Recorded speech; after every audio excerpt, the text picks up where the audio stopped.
Subornation of perjury. That is a crime. Yung inuudyok mo yung tao na mag-execute ng affidavit falsely or making a false narrative, subornation of perjury. Para papailan ko ng kaso. Kung Dan Fernandez put the paper he was holding on the table and told me, ito ang sasabihin mong statement na ito.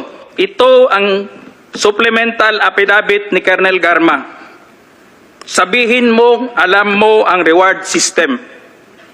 I-confirm mo lang.